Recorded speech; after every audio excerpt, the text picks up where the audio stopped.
Now, it's no secret that sport is a major passion for many South Africans, with transformation slowly happening across the majority of the sporting world. Different sporting codes have the opportunity to transform not just their teams, but their fan bases as well.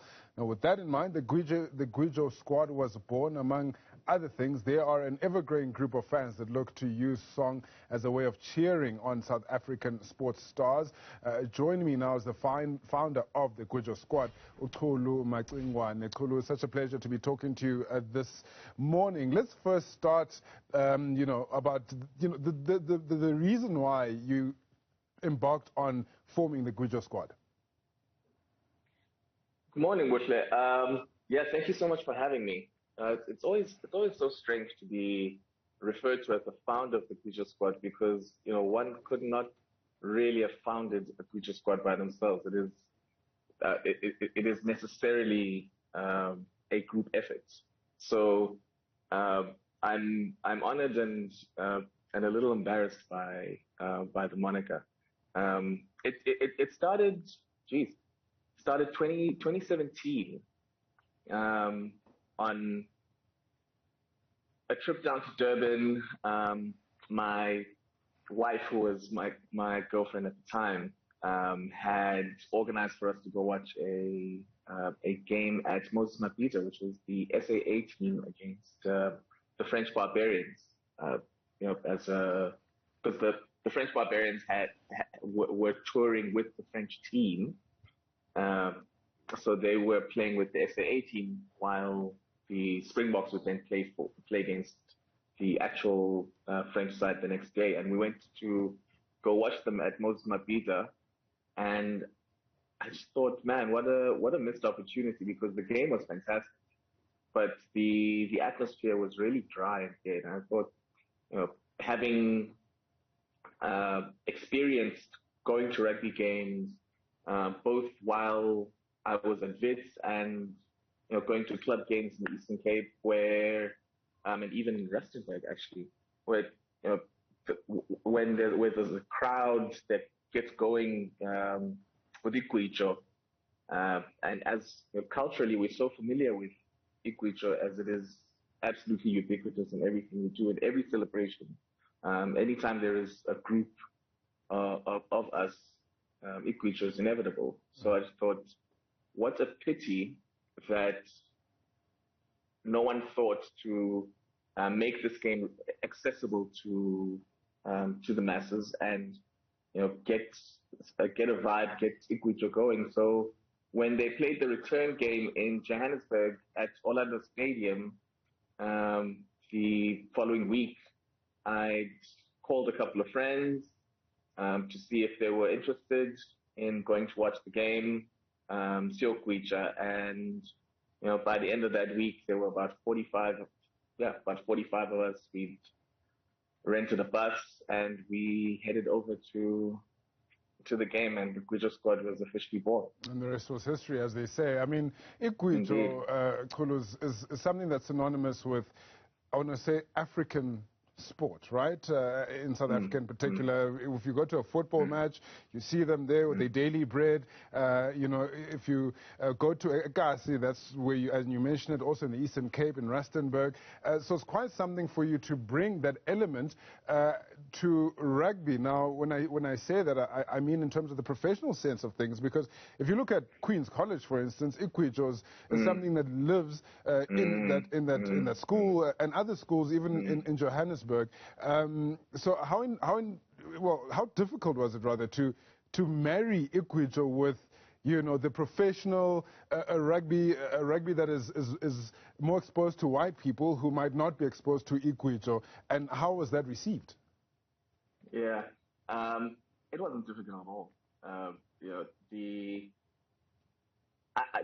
I called the people I called, knowing that they are diehard with around Gwijo as I am, and I think as most of us are, because it's so deeply ingrained in our culture, as I mentioned earlier.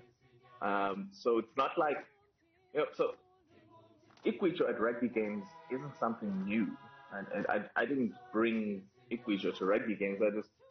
we sort of brought it to rugby games that were unaccustomed to, because you go to the Easter tournaments in the Eastern Cape, you go to games in Tata, or as you mentioned, at football games, anywhere where there are black people playing sports and there are black people in the crowd, Gwijo exists. So it was simply a matter of getting black people to the game, and it happened. Absolutely. So it's been, it hasn't been difficult. And I mean, you mentioned the likes of Queen's College. The movement of Gwijo has caught fire in a way that has been incredibly heartwarming with school kids. You see it on social media, especially YouTube.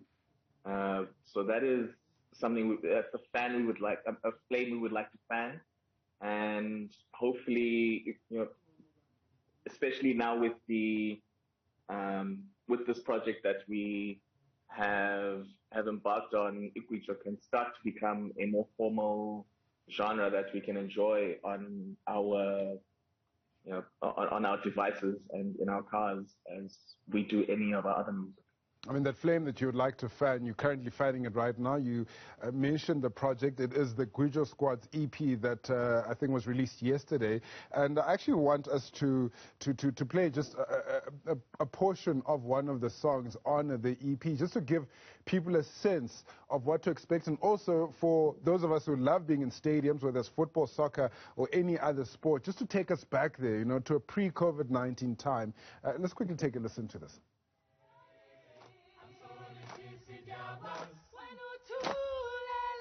I'm sorry, Sisi Jabas.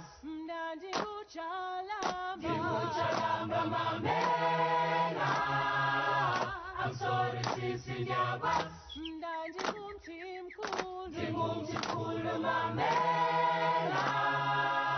I'm sorry, Sisi Jabas. Now, Chulu, speak to us about first of all, translate the song, just what it says there, and then speak to us about why these specific songs that you've selected for this project of yours. It was very, very difficult settling on the songs because everyone has their favorites. Right? As a group, we were jostling for quite some time, trying, with everyone pushing for the song that they would really, that resonates most with them.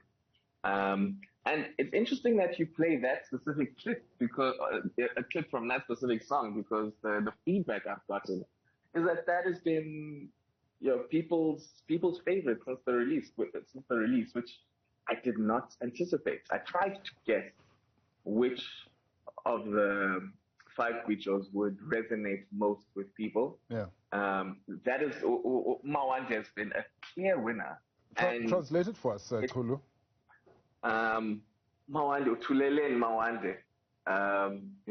Why are you quiet, Mawande? I guess it's beckoning for an interaction with a lady called Mawande. And what we did with it, I suppose, is we wanted to make it a sort of tribute to different clans. So if you listen to the song, it goes Nandimu Jalamba, and then it'll go Nandium Timkulu, Ndingumam Zocho, Ndingumu Jigicho, etc. So we wanted to sort of salute the culture, salute the clans, and even going a little cross culturally, cross ethnically with Bakwena, etc. So yeah, it was incredibly fun to do, but all of them were, and I suppose that doffing of the cap to the cultures might be something that has really resonated with people, especially when they hear Isduko Sabo being shouted out, like, Omtin Cool, right? So it's been fantastic. Absolutely. Chulu, thank you so much for your time. Let's leave it there. This is Chulu Macingwane, who's well, he doesn't want to take the honors of being the founder of the Gwijo Squad, but he certainly is then the organizer, I'd say. And you can have a listen to that EP that the Gwijo Squad have released. You can find it on all the major music streaming platforms as well as YouTube. If you just search Gwijo Squad. Take you back to a time when we were in stadiums, to a time when we were gathering, and to a time where we were able to really celebrate the way Africans and South Africans celebrate best, and that's with song.